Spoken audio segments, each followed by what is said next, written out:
It was a wonderful experience to walk through the front doors of 24 Farm Street and see this array of splendid and rarely seen Irish pictures. I first met the Hobarts in 1979, and we very quickly discovered that I was from Ulster, Mary was from Ulster, and Alan had an Irish mother. We found ourselves discussing Irish painting, Irish art. The dining room in Farm Street was a very special experience. I used to try to get my seat looking at William Orpen's The Thinker. This British Tommy on a blasted hillside in northern France is looking round at us, and the only thought he can possibly have is to do with the needless devastation of war. Orpen was born in Dublin in 1878. He went to the Metropolitan School of Art in Dublin and then transferred to the Slade School of Fine Art in London. When the war started, the British government decided to establish an official war artists scheme whereby they would pay artists to go to the Western Front and produce work. And Orpen went out at Easter in 1917, and by July he was on the banks of the Somme, and it's there that he decided to set The Thinker. When you left the table, it was wonderful to actually walk around all four walls of the room, because not only were there two wonderful war paintings, but you had a whole sequence of Orpen drawings.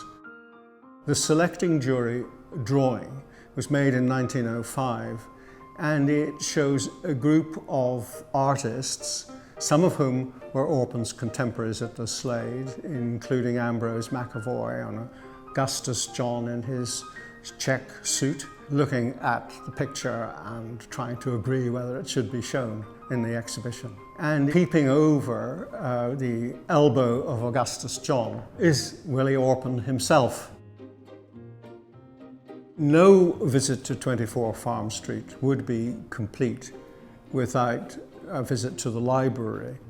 And there, not only would you discover a marvelous collection of art books, but you would also be sitting in front of William Orpen's magnificent painting, The Poet, done in 1915, the year before the Easter Rising in Dublin.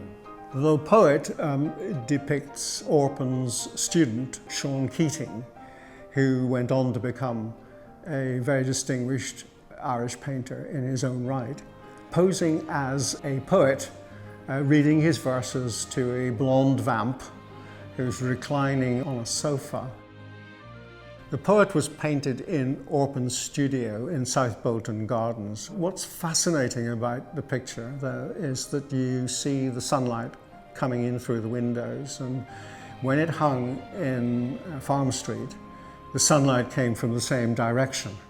So it was almost as if you were kind of drawn into the picture simply because of that, in that magnificent setting.